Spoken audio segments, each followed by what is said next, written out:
Listen up. We are back with another episode of the Construction Mentor Podcast. My name is Ike. I am your host. What am I doing here? I'm here to promote the construction industry as an opportunity for affluence, for a better life. And if you're already in the industry, I want to give you the tools, the networking, the mentorship needed to take your career to the next level.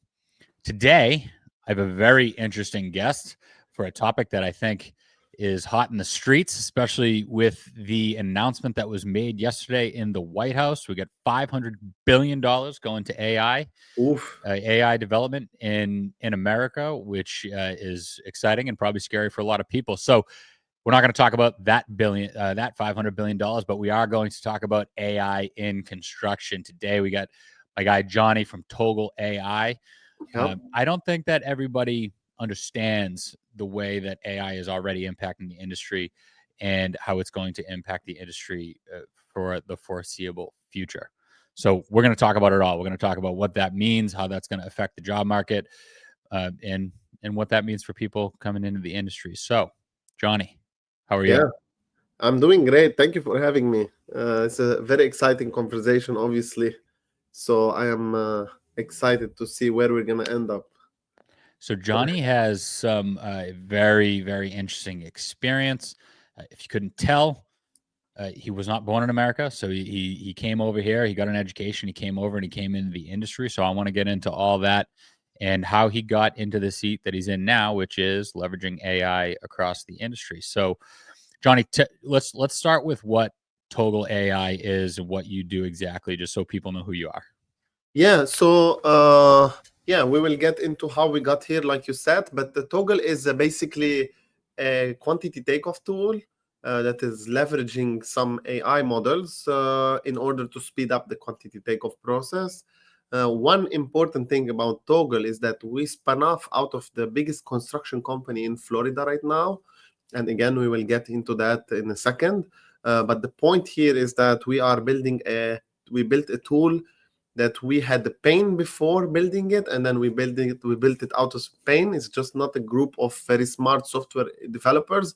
We came from construction, and I am the head of growth, so anything related to revenue in the company, I am responsible for, from new business, existing business, and support.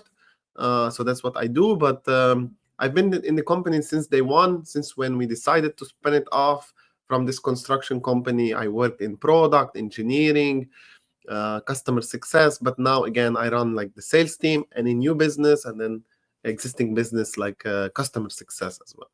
So, John, let me pick apart a few things you just said right there, Yeah, because I think in construction, one of the things that we do is we assume everybody speaks our language, and yeah, we got to break it down for the people, especially the people that are interested in coming in. So, you sure. use the word takeoff, Yeah. quantity takeoff. Hmm. That would be basically when you look at drawings or you're looking at a project, and you want to know how much is there, how many walls are there, how tall are they, how long are they, how thick is your slab, how tall is your building, so that you can then put a material cost and an estimate to it for how much labor it's going to take to put it in. Yeah, yeah. So for the outsiders, I like this approach. So for the people who are not from the industry, it's very important that to know that there is something in construction called estimating, where we try to estimate of a cost of something that we want to build. And estimating has two components: has the quantity component and has the pricing component. A quantity takeoff tool focuses on the quantity component, where you use a tool like Toggle to get the quantities, like you said, um, a square feet of paint, flooring, tiles, count of toilets, cubic yard of concrete, everything that goes into a building. You need to quantify how much it is, and then you need to price it. So a quantity takeoff tool focuses on the quantifying the quantities, basically, for that. And and it's interesting. So, he made a very good point about how software people, tech people, right? All these software and computer engineers that you hear about, they know how to do what they do, but they don't know how to apply it to an industry. So I am actually in a role currently where I'm co-developing a software, not the same thing that Johnny is, but very much those guys need, and gals, they need the experts in what they do to tailor it to what they do, right? So you can't just have a software person just randomly build construction software. You need construction experts. And that's what he was saying there. And what's interesting that I don't think a lot of people realize is the way AI can impact industries is based on data and pattern recognition. Well, when you're pricing stuff and doing quantity takeoffs, that's literally data that you're taking in and you're putting in, right? So it's like the perfect situation to leverage AI, whereas somebody turning a wrench in the field or going in and finding, rotted structure that needs to be replaced or something like that is a little more nuanced, and that pattern recognition isn't there yet, at least, from everything that I've seen. Yeah. So, Johnny, do you have anything to say about that before we take a Yeah. step back into your background? Yeah, I'll talk about the part for like the software engineers, right? Like the software engineers and the Silicon Valley people have figured out so many industries. Like again, a lot of industries have been figured out by the people who come from the software industry. But there is something very special about construction. Again, I worked in construction for 7 years before working in Toggle, and I know maybe every industry will say that we are special, blah blah blah.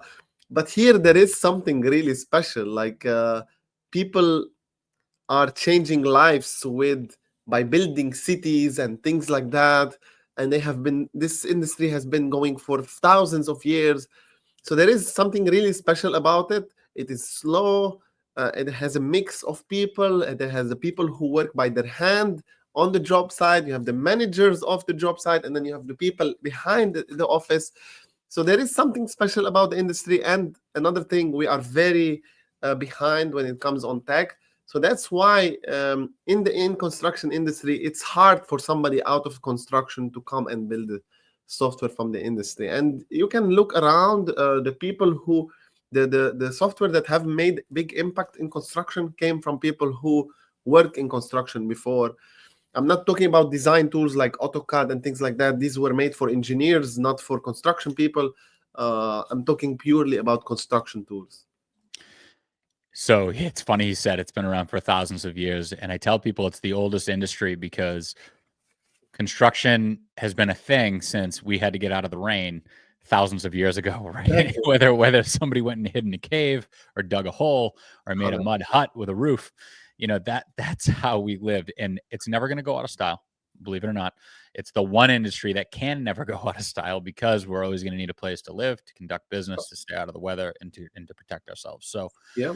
there's always going to be a need there. And you mentioned the lack of progress that we've had with technology in construction, which is crazy to think because what we do now compared to even what we did 20 and 40 years ago will blow people's minds. But we are behind when it comes to things like leveraging AI. And it's because a lot of that is because 95%, this is from FMI and Dodge, which are industry publications, but that data goes unused. Right. So we're terrible at collecting data, compiling it, and then leveraging it, or at least storing it in a way that it can be either distributed, communicated, or, leveraged for pattern recognition and all of those types of things. So, I think we've wrapped long enough on it. I really want to get into your background. I think it's very interesting. You may be the first person that I've had on the podcast that wasn't born in America. So there's a lot of nuance to that. Why don't you tell everybody where you're from and how, what it was like when you were growing up, and at what point construction and or America was on Johnny's radar? That's I would love to. I never talked about it, so that's this is gonna be a first timer for sure. So I'm originally from Lebanon. I was born there and raised there.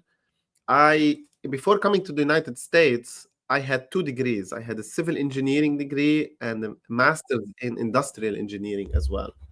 And I started working in construction in Lebanon, and that was back in 2011. And 2011, I started working. Lebanon is a very small country. It's like 5 million people, the whole country. So it's like 16th of Florida.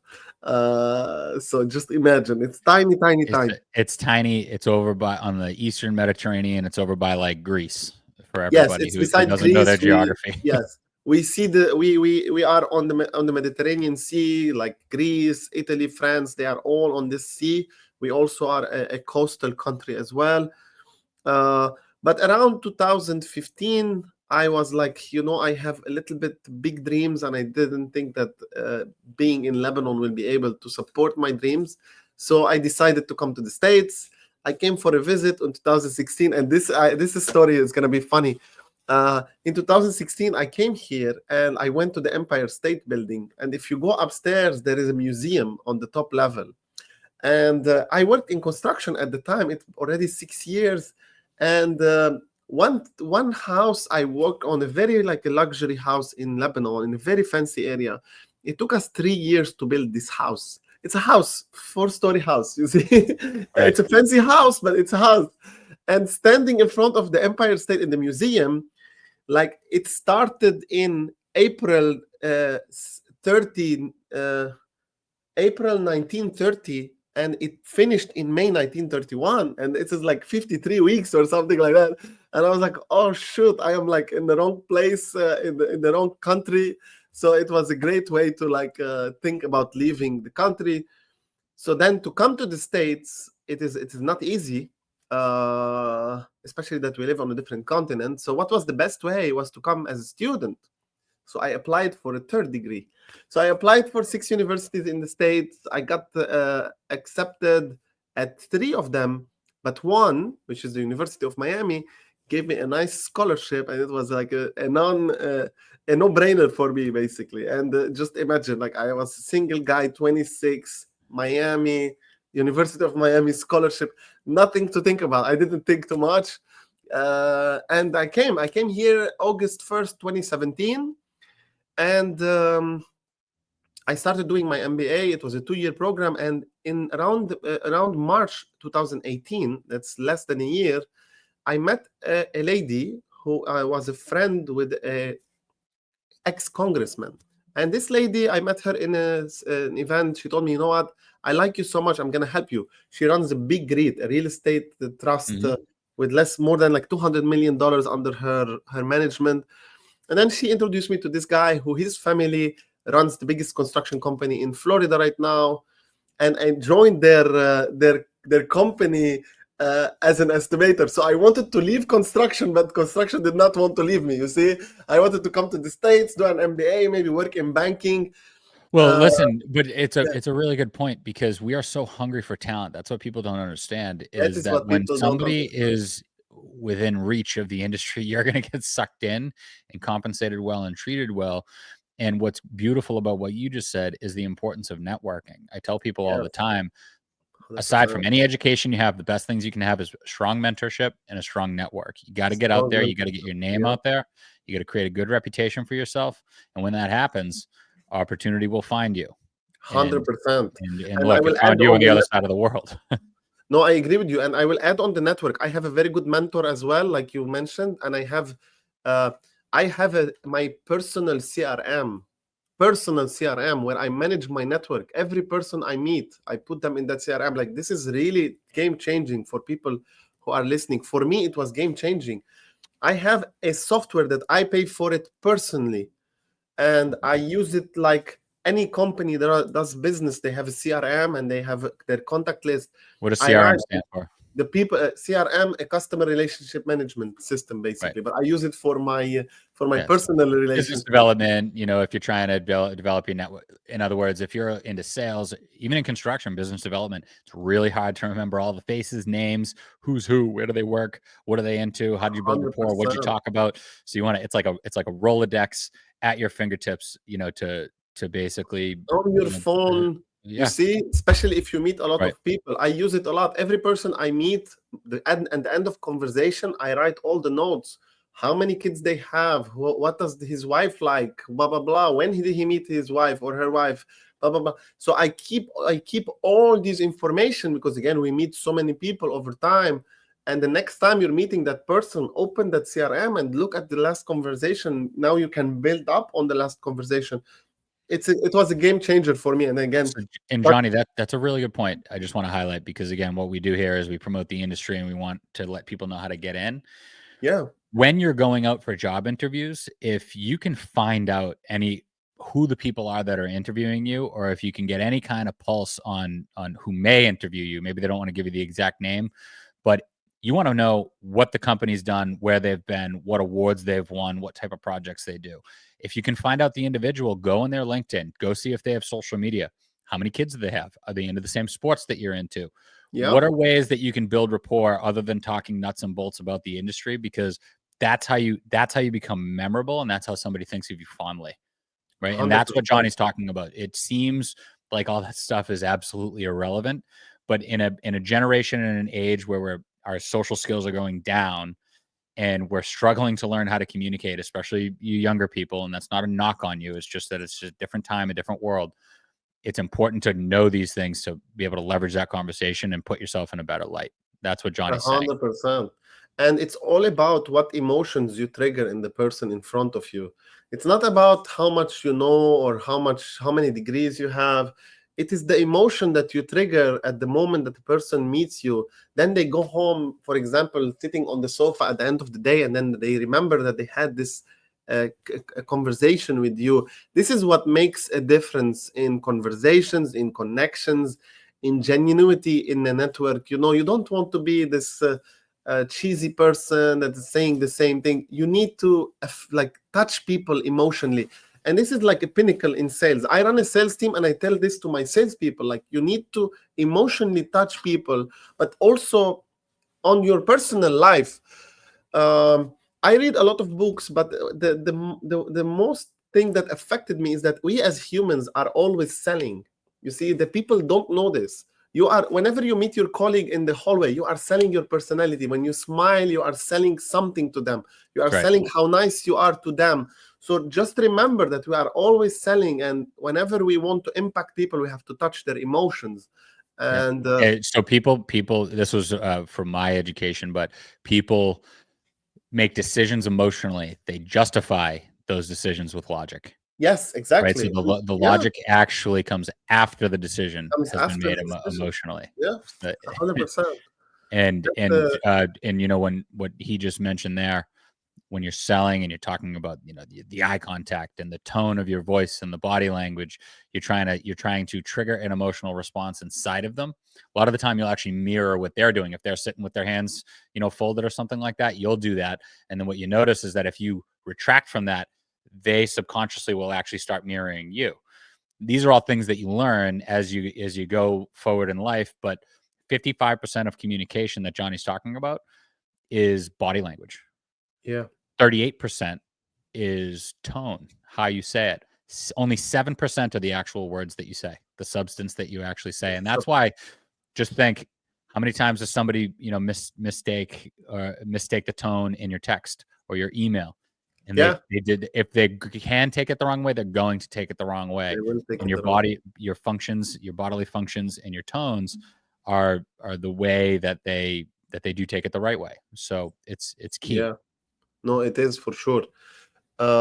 Yeah. So where were we? So So I can I take mentioned. I want to Yeah, touch on a few things about where you grew up, right? So yeah, just to recap, Lebanon, well educated, engineering degree, master's degree in industrial engineering, and then came over to the States. The best way to do that was on a student visa. on the So he student went to visa. school again, ended up Yeah, getting a network, sucked into the industry, never to leave again. Now, Johnny, what's it like in Lebanon? I mean, you and I spoke. One of my best friends that I yeah, grew up with is Lebanese. Also, his parents are from Lebanon, so I'm aware. I think when a yeah, lot of people hear Lebanon or see where it is on the map, they think Middle East. They think, you know, war torn country and yeah. turmoil. So, was So that what it was like when you were growing up, or was it like that sometimes? What was that yeah, situation like that's for you? so I was born in the early 90s.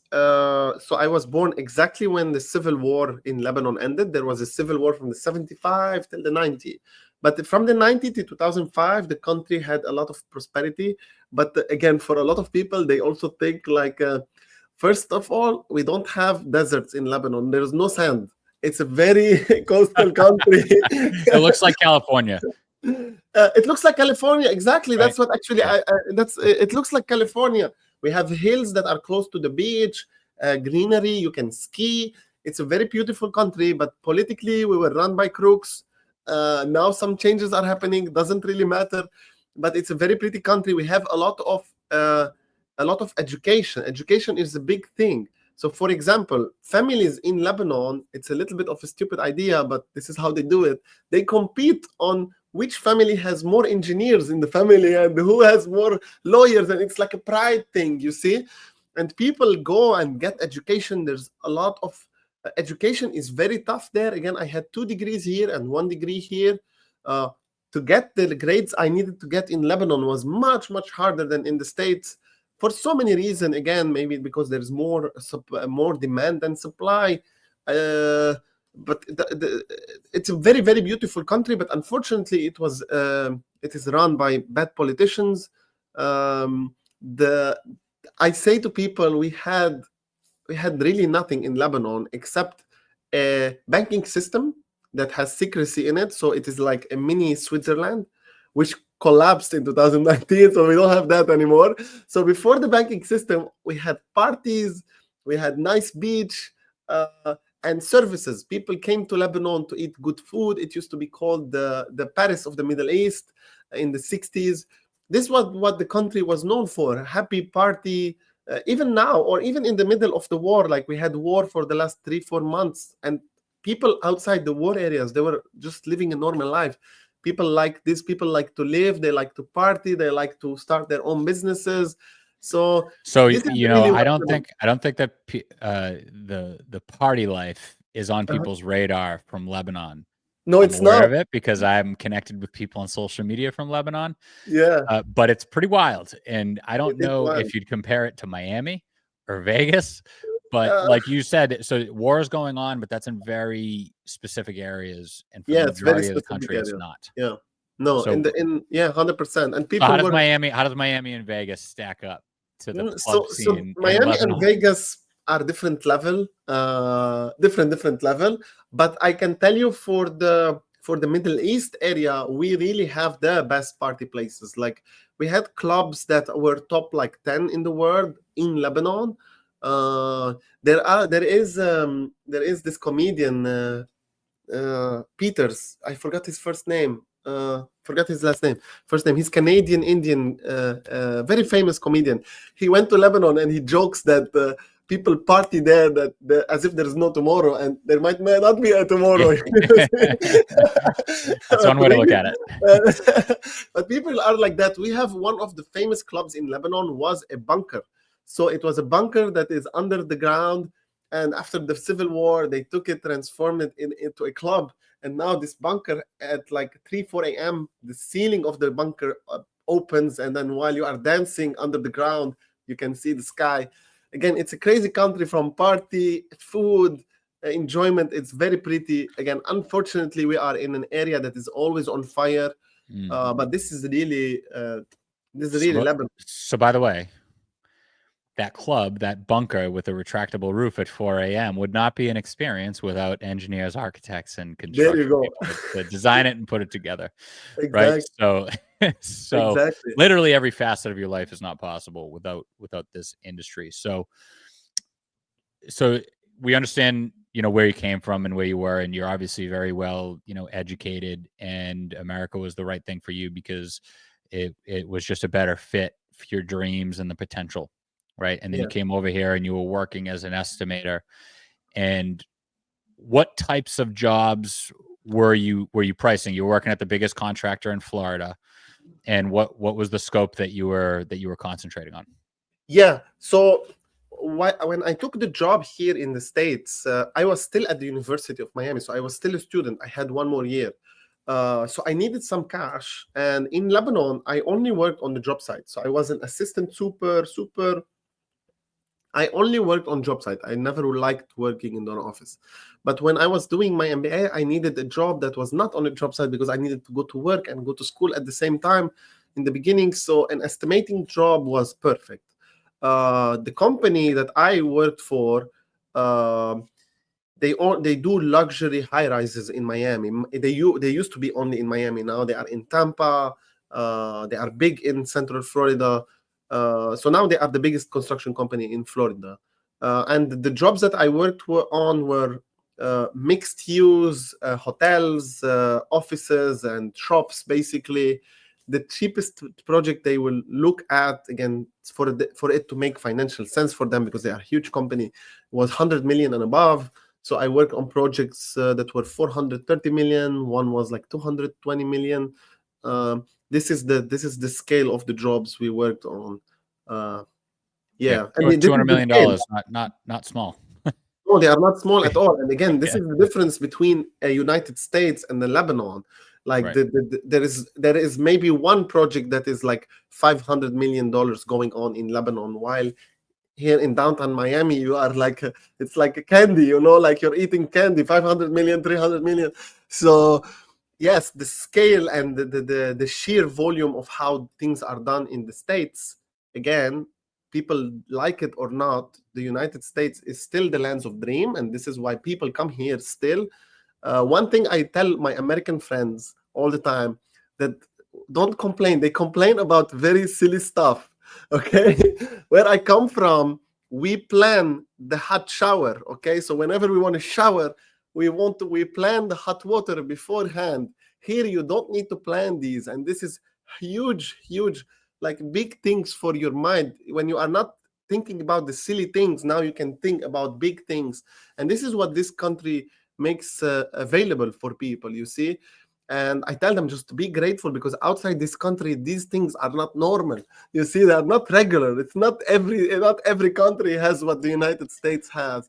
So yeah, this is the a funny thing that I learned here. This woman right here, I don't know if you've ever heard of Uh-huh. her, but Yeah, the lady on the book. Yeah, okay. Yamni Park is her name, and she's from Uh-huh. North Korea. She defected from North Korea. Uh-huh. And she says, you don't know the luxuries you have, or the luxuries that you could even possibly have when you're living in other countries, when you're so hungry that all you can think about is your stomach. You don't 100%. even know. She didn't even know what the word love meant. She didn't know Yeah. what the word freedom meant. They were literally not in the North Korean language. Yeah. And it's because there's no time to even dream when all you can think about is your stomach. So 100%. I'm it 100%. I've seen it, lived it.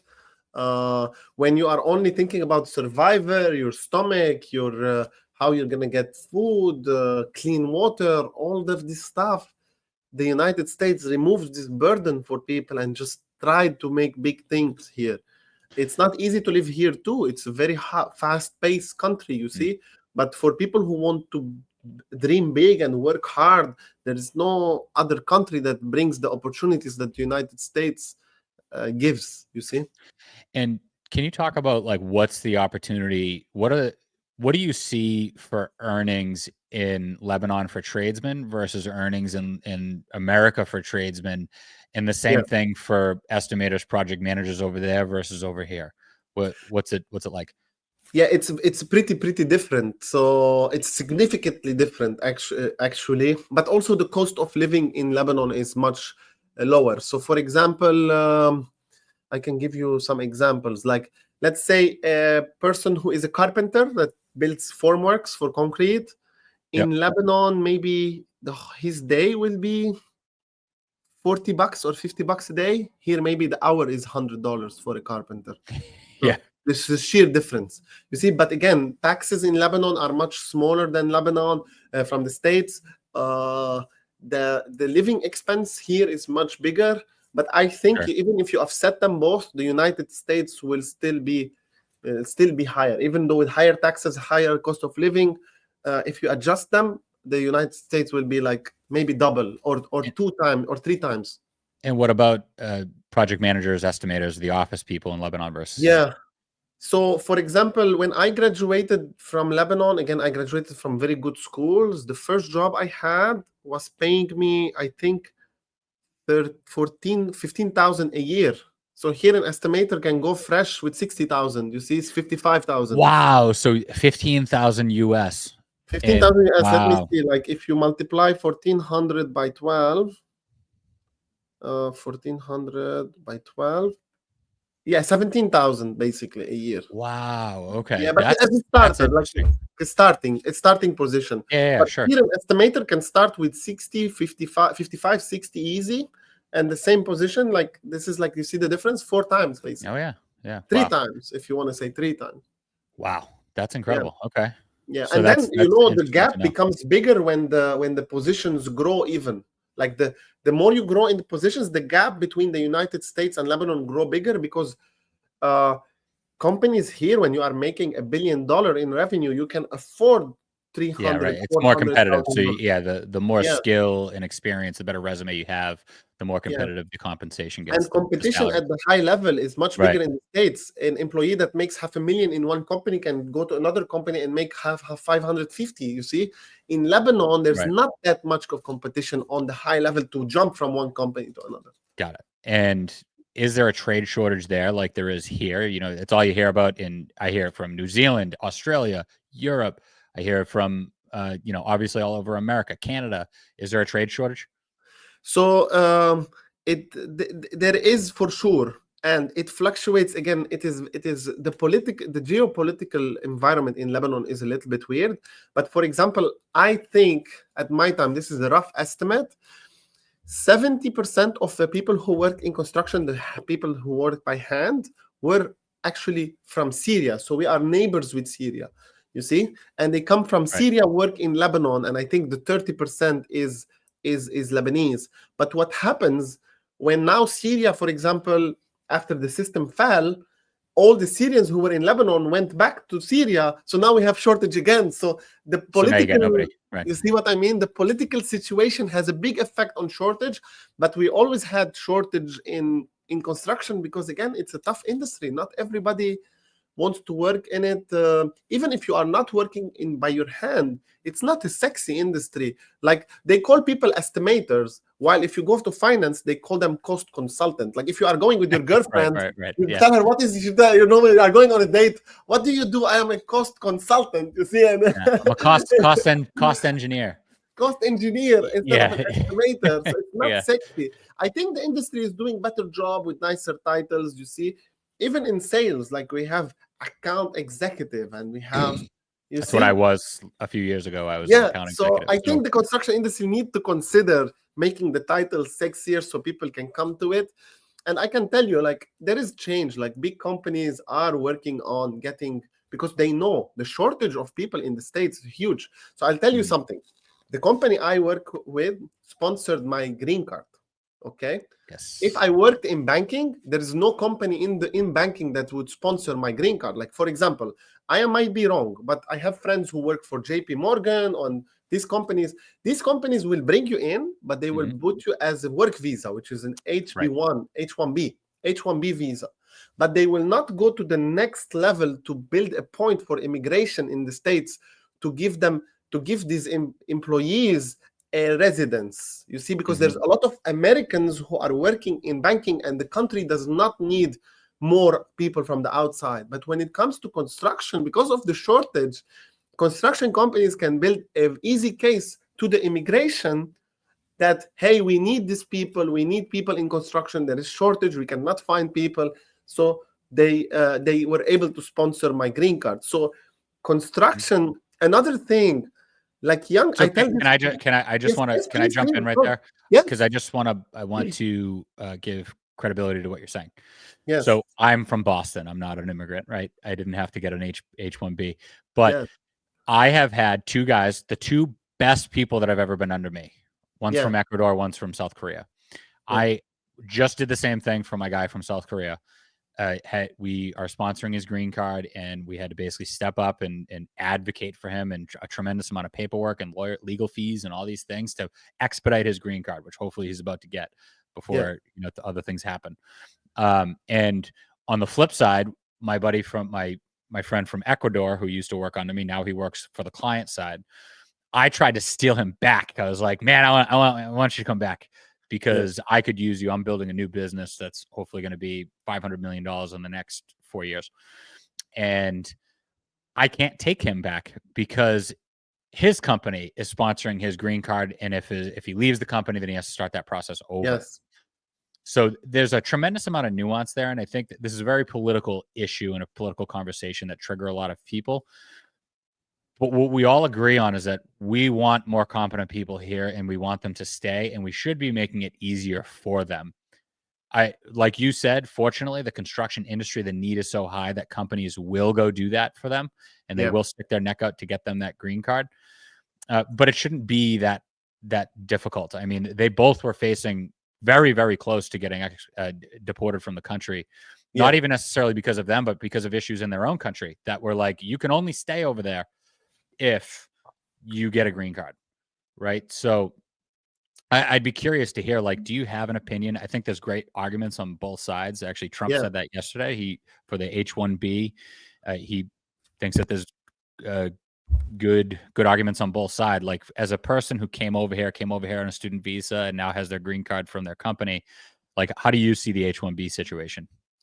So I haven't, because again I was so lucky enough that the H1B route was not something that I care. Like again, they Yeah, you didn't directly have to do told it. me they would sponsor my visa.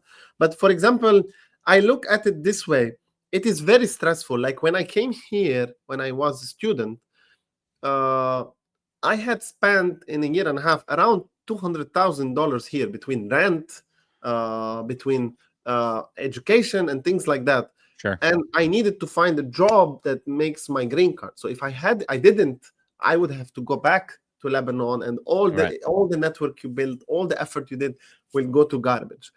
So what I think about the immigration stuff, I know it's very political and very triggers people. I think people need to, like, I think this country should first of all protect Americans. This is the interest of Americans. So for example, if an industry like banking is governed by, it has a lot of Americans working in it, it should not bring other people to it. But for example, for like construction, if they need people, they should make it a little bit easier, in my opinion, for people to come, and they are educated, they have skills, they want to stay here. Make it easier for these companies to be able to keep them, you see. Right. uh, I agree.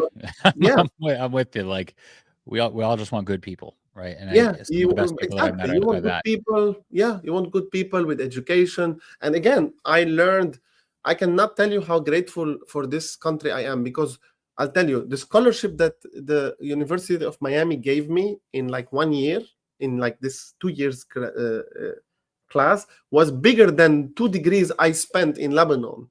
You see? Wow. So the United States gave me in 2 years more than, like, again, unfortunately, my country gave me in like 7 years of education. This is why this country is great. So if they're gonna bring people that are educated, skilled like me, make it a little bit easier for them to stay. This is my opinion. Johnny, I love everything that you just said. I wish I could. I wish all the America-loving statements that you just made and all that content. I wish I could Yes, just smush that into a nice clip, yes, yes, yes. and I'm probably going to. So Yeah, now let's get to the good stuff. Let's get yeah, to, not that everything else wasn't good stuff, but let's get to Toggle AI. yes. Talk about um, exactly what that means, because Mhm. everybody's nervous about AI and it's going to take jobs, and there's a school of thought that, go look at my comment section. I got tens of thousands of comments saying that robots are taking people's jobs, and then I've got other people that are like, oh no, it's actually the project managers and the estimators, it's going to take their jobs. Let's address the elephant in the room. Yeah. Is I anybody's jobs being taken today?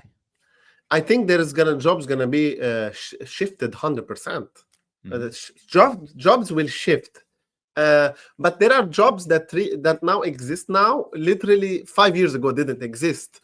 You see, Right. so technology will always change. Like people used to draw before with T squares. All of them went out. Yeah, Now yeah, people yeah. Drawing people with T draw in squares. Yeah. AutoCAD. You Right. see, Yeah. people are so scared about change, and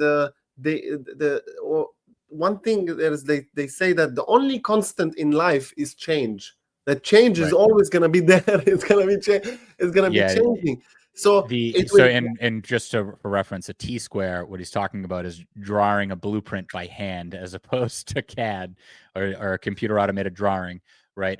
Or even BIM, a 3D drawing. And, and like You should people were put some scared then. pictures.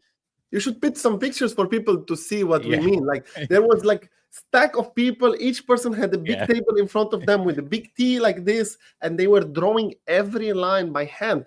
If Right. they breathe, if they had a bad breath and they coughed while they were drawing the line, Redo they had to go and they had these razors to take a piece of the paper off and then draw on top of it. It was bananas. Now we draw and click and blah, blah, blah, blah, blah. In seconds we draw stuff. So I don't think AI is gonna replace people. It's gonna shift the jobs. For example, something I say a lot, and again, I was pushing a software. I was selling a software. So obviously I am biased, and people thought that I am a little bit of a bullshitter. But before May 2023, before Microsoft announced Copilot, they didn't release it. They announced it in May 2023. I was telling people, like, we are here not to replace, augmentation instead of automation. Nobody believed me. But then Microsoft released this AI tool. credibility. They called it Copilot, and I tell people, if we are in a room, let's all close our eyes and imagine that we are the executives of Microsoft. And as executive of the biggest AI software company in the world, what are we going to call our AI tool? Do we call it autopilot? Do we call it let's replace everybody? Let's get people out of their offices? What are we going to call it? And people need to understand that this is a huge signal.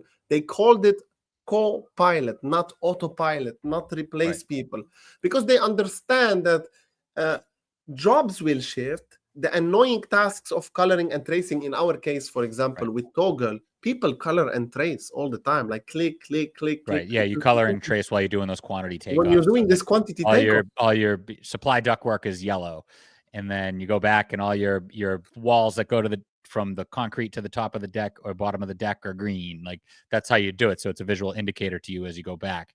Now, I just want to highlight what you're saying here, because what you're saying is nobody wanted to believe Johnny, but when AutoCAD comes out and Oracle comes out and they say, hey, we're not replacing jobs, we're enhancing people, right, for a co-pilot, I'm kind of saying the same thing with the technology that I'm using now, where there's an AI tool in there. And it's not just that one. There's trunk tools out there. There's all kinds of AI tools that are out there in the industry. But it's as simple as, instead of going to dig for an RFI or a drawing or a detail, you can say it into your phone and it'll pull that up for you. Exactly. Right. Yeah. So there's an element of that. I think you're right. I think that jobs are going to shift. Job descriptions are going to change. But when those jobs, the time to do those tasks are being reduced or eliminated, you're assuming that everybody has time to do their job in the first place. Yes, estimators and project managers and even people in the field don't have time to do their job. What do I mean by that? I mean that they don't always have time to read all of the drawings and look for all of the information and read through the pertinent information and the specifications. And when an estimator I'm a project manager, and when the estimator bid the job, bought the job, and won the job and negotiated the price on the job, I get handed the job as a project manager. He passes me the football and it's like, oh, go build this. You're starting tomorrow, by the way.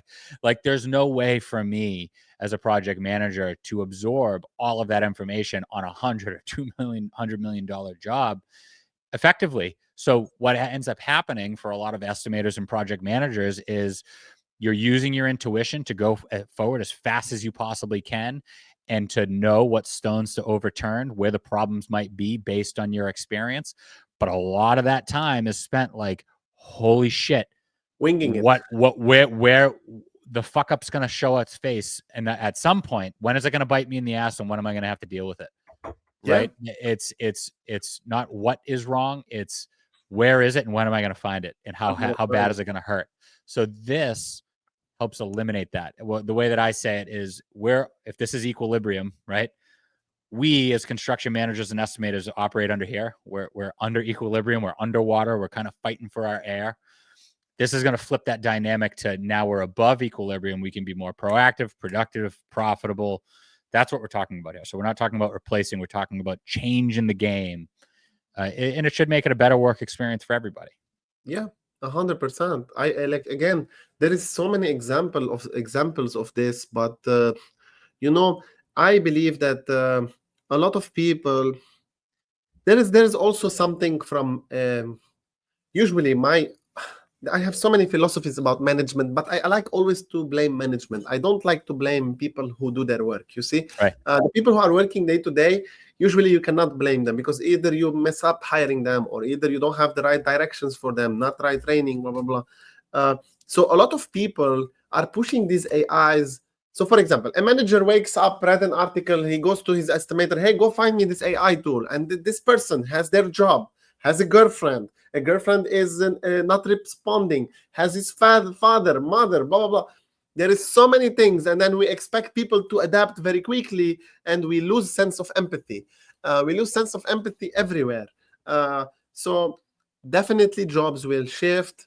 We need to educate people about what's going on, how these tools work, how they don't work, what they can do, what they cannot do, so we can take this pill a little bit slowly, you see. So let's start that right here. Yeah. Toggle AI. Yes. Exactly in pre-construction, estimating, quantity takeoff. Exactly, what does the job look like typically versus Toggle AI? What's it enhancing? What's it augmenting and allowing people to do? Yeah. So as I told you, for example, if you have a floor plan and you want to, let's say, measure how much carpet you have on this floor plan, because you want to order carpets, usually the process of coloring and tracing a typical floor plan can take between 20 to 30 minutes. Okay, this is, I'm saying, not a very hard floor plan. So most of the 20 to 30 minutes is gone by people, like, again, going and coloring and tracing and clicking. What Toggle does, it does the clicking for you, but still, again, this is where the job will shift. You're not going to do coloring and tracing anymore, but you still need to be an estimator who knows what the carpet is there, what goes under the carpet. Is there a sound attenuation board? There's no sound attenuation board. What type of carpet it is? Which vendor is going to sell it for you? Do you need to think about the parking or the storage, or how the carpet needs to get to that floor? These things you still need to do as an estimator. This tool is just taking away the 90% of the time where you were going into carpal tunnel of clicking, and then your eyes burning in front of the screen. We remove this coloring and tracing, but again, you still need to show up, know how to use the tool, know what estimating is, know how different type of material work with different temperatures, all this stuff. So this is what Toggle really does. It speeds up the takeoff process, basically. Yeah, so you're getting out of the minutia, you're eliminating the tedious tasks that take up time, and you're allowing people to concentrate on things that actually move the needle, right? So, like, what type of flooring do you have? Yeah, I have 100,000 square feet of it, but what's the substrate? Is there a plywood substrate? Is it concrete? What does that look like? You're still going to think, do I need allowances? What type of logistical allowances do I need? How many times do I have to survey the site and have trucks come and knock it over and resurvey it? How many times do I need a painting punch list, right? Like, how many times do I want a painter and a taper to come back and just do touch-ups all over the place, because it's construction and things are going to get banged up?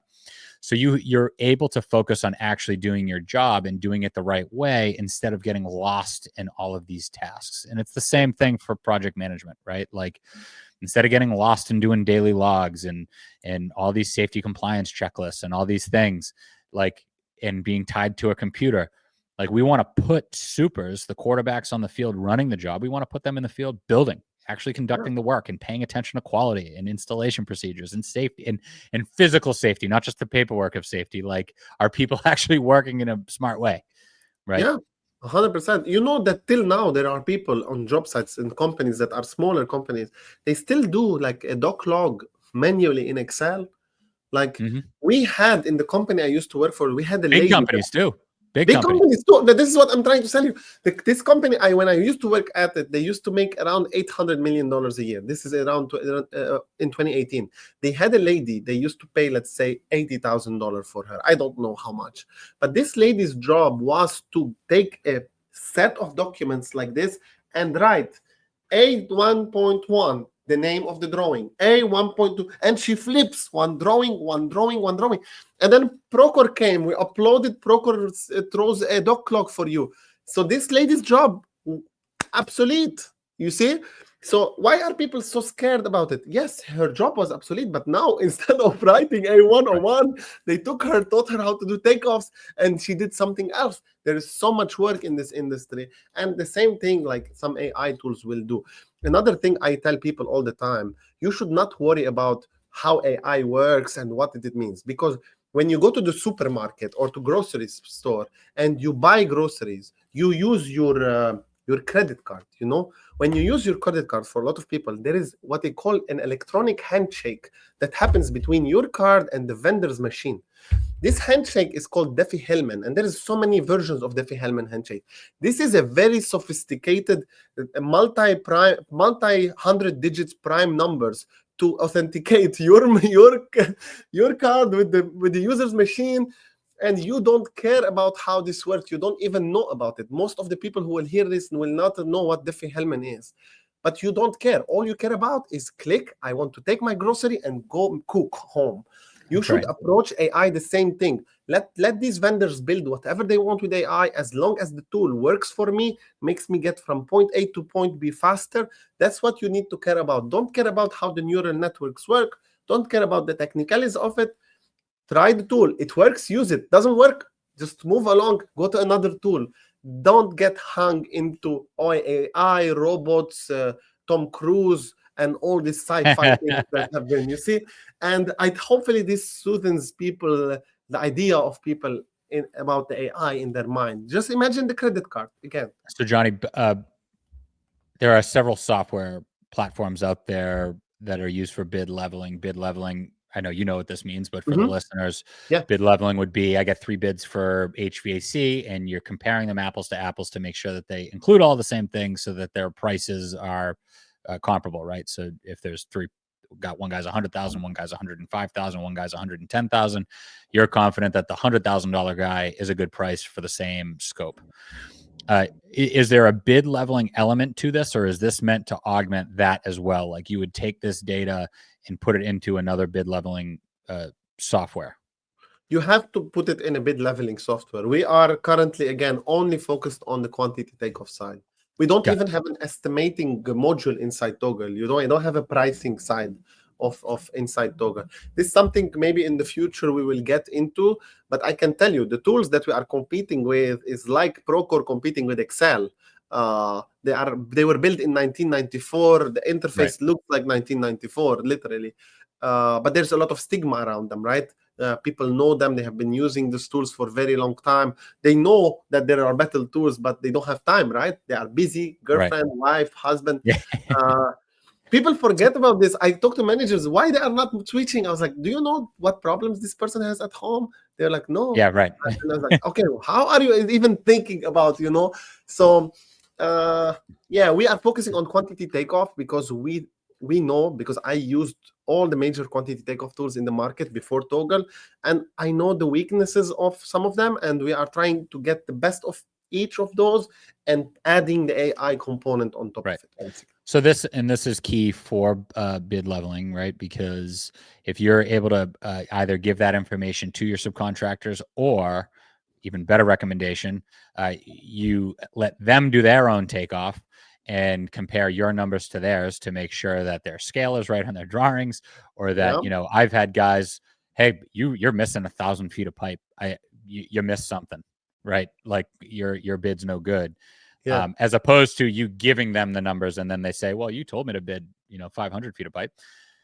So you want to be careful of that. But, the industry standard, I think if you polled people on bid solicitation and bid leveling software, Building Connected is probably the industry standard at this point. So this wouldn't replace that. This just enhances your ability to use that and to use it effectively. Yes. Basically. Yes, exactly. Right. So, because people ask me all the time, they're like, I just started a company. I just took over a company. I just bought a company. What software should I be looking into? And, that's what I tell them. So I would tell them the same for this. Enhance your estimators. Obviously, be careful about how they're leveraging this tool in communication with their subcontractors. But this is going to save a ton of time so that you guys are concentrating on the important stuff and being better builders. Yeah, that's the whole philosophy of how and why we spun off Toggle again. This was in 2019, so the company has been like 5.5 years old. We've been selling only for 2 years, and we have around 6,000 users now on the platform. We have big companies like Clark Construction. Hey, I was just going to say, so who are the major players that use Toggle? So we have big companies like with 140, 150 users, enterprise level. Everybody in the company has access. And then we have small companies, 1 or 2 users that maybe use the tool once, like every 3 weeks once, because they bid a house and then they go build it and then come back, bid another house and Sure. then they go build it. So we have that much of spectrum of clients. But Clark is big. So who else is on there? Clark is Like, big. We have Chrisman. I don't want to forget the big names. We have Chrisman. We have Big D. We have oh, uh, GNT, Gardner Diebold, which is also not a construction that's a big, company. It is they're my client. owner's ramp. Yeah, exactly. Right. Owner's ramp. We have again a lot of big companies. I don't want to forget the names. We learned something too, that we click a lot with painters. So we started general contractors, but then we realized that painters also were getting value very quickly from Toggle. So now we focus a lot on painters as well. But really, anybody who does takeoffs can use Toggle, but there are some people who realize the value a little bit faster than others. You see, so I think, man, I could have sworn I saw a client list here at one point, but I mean, Gardner Theobald is huge, very well known in the industry. Clark's one of the heavy hitters. They're on the top. I would guess they're on the top 10 or 15 yeah, ENR general contractors sure. in the industry. You know, and you've got other types of companies listed here, and I think you hit the nail on the head. Let Square me price see. per square foot for painters is huge. Flooring, same thing. You got drywall companies here, electrical, flooring, furniture, GCs, home building, landscaping, Flooring. mechanical, We have Total plumbing. Flooring, LNL Paint, NRP Group. We have Street Lights, which is also more of a real estate side. They build their own stuff and they execute. Rubel and Beck Group is huge in medical facilities. We have Central Painting, which is also a big paint company. Again, we have a really nice collection of clients, which what we are trying to prove to them that we are not trying to build a tool and sell it to them and disappear. We are improving. Like every 2 weeks, we have a release, and we release new features, small features, big features. We keep enhancing. We really want to become the best quantity takeoff tool in the world. So this is our goal for now. That's why also philosophically, as a company, we haven't gone into the cost side of estimating, because we believe there's so much value we can bring on the takeoff side first, and then hopefully in the future we can go into estimating. Yeah, I'm just looking at the list now. I see Coastal Construction, Clark Construction, Bechtel. There's some major hit have CBRE, the biggest property owner in the world, another one of my clients. And just a litany of what looks like large subcontractors and mom and pop subcontractors. So, you know, everybody's using it. And if the big players use it, I highly suggest you use it. And I would highly suggest, especially if you're starting a company and you're looking to leverage tools, this is the way that you start to compete with the big boys. It's by augmenting yourself, enhancing yourself, and multiplying yourself and your people to be able to not only mitigate risk, but be faster, be more efficient, and be more competitive in pricing to start to grow your portfolio, especially if you have a small team. So highly recommend it. You know, I think that the enterprise, what you just said, the difference between the pricing models is, I'm guessing, Johnny, you guys offer, hey, if you're a big company and you want unlimited users, pay us this per month or this per year, whereas other people can pay per head, per person that would actually be using it. And is there an ROI for that? Like, do you have a number that you share with people for like time saved, or is that like a one-on-one sales call type conversation? No. So we have on the website, we have, so the thing with the ROI is, again, it's different for every project type, for every trade by itself. So we have clients, some clients said we speed up their takeoff in like 80%. There's people say 50%. There's people say 30%. But one thing, we also have a tool inside Toggle, which we are the only takeoff tool that is doing this all over the world now, is a collaboration tool where multiple estimators can do takeoffs on the same drawing in real time on the web. So if somebody draws something, it appears to the other person. And in big companies like those, imagine the time saving on sending emails. Like, I have big bosses at these big companies that are telling me, we love the AI, but if we are staying in Toggle, is because of the collaboration tool. Because I have two people in different offices from different parts of the world working on the same file in real time. They don't need to save the file on their computer, send an email, hey, this is my takeoff. This workflow is saving so much time for people. And what's happening also, because of the collaboration tool, now you can give the takeoff to your project manager or a superintendent on the job site on an iPad, and they can view the takeoff that you saw in your mind. They can view your thoughts directly on the screen. They cannot change it because you can give them permission just as view only. But the power of this is that any change you do, you don't need to print out a paper, send it to them, and then they can go look at the paper. No, it's in real time. It's changing there. Oh, wait, I'll change it for you. So there are different use cases that are coming out of this just because we are on the web. So again, the AI is great, but there is a lot of workflow problems that we also solve with Toggle. So I'm going to do some quick math for everybody. So first of all, with Toggle, if you go to their website, toggle.ai, Togal.ai, you can see the comparisons and what the software offers, everything that Johnny was just talking about, and then some compared to Bluebeam, SwiftPlan, and on-screen takeoff. Now, the per user cost for you smaller contractors out there is $299 a month, so $300 a month. If you paid an estimator $60,000, which is a entry-level estimator, somebody that doesn't know a thing, yep, that would pay for itself in 10 hours a month. I'm telling you right now that even at the entry level is going to pay for itself immediately. If you have an estimator that knows what they're doing, that's making $120,000, which would be $60 an hour, or $160,000, which is whatever that is an hour. This pays for itself in probably a day or 2 days. So the return on investment here, not only with productivity and this paying for itself, but the risk that you have moving forward and not costing yourself money by missing things on a bid or missing a scale or getting your takeoff wrong, because those things can add up. That's like a vicious snowball that you don't want to get into with costs on a project. This is a great way to do it. So again, you're enhancing the use of your people, you're lowering the cost, you're letting them concentrate on the important things that they need to concentrate on, but then you're also lowering your risk. So you're hitting it on both ends. $299 a month to me is a no-brainer, in my opinion. Yep. So you can clip that and take that for your sales pitch if you want, Johnny. This is like something similar we say in the terms of number of hours. Like, it pays out itself by like in 5 hours a month. If you use it correctly. And again, another thing we focus on a lot in Toggle is like customer success, is how we have a team that's dedicated into helping people utilize the tool, because as I said, these people are busy, girlfriend, boyfriend, life problems. What we do is we stay close to them. Hey, are you using it this way? Oh no, I'm using it this way. Try it this way, you see?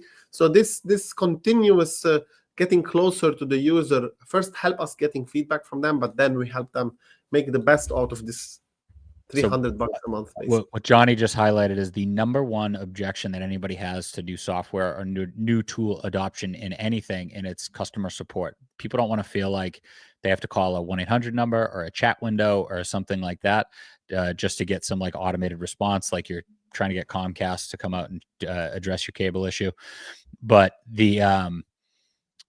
and that's 35% of people. That's the number one thing. And what he's describing to you is kind of like driver's ed, right? You can get on the phone with them, and while you're driving, they can say, take a left, take a right, hit the brakes, whatever that may be. So that addresses the number one objection to people taking on any kind of new tool. But I'm telling you right now, if you didn't need another reason, if you're not doing things like this, you're going to get beat, and you're going to get beat quick.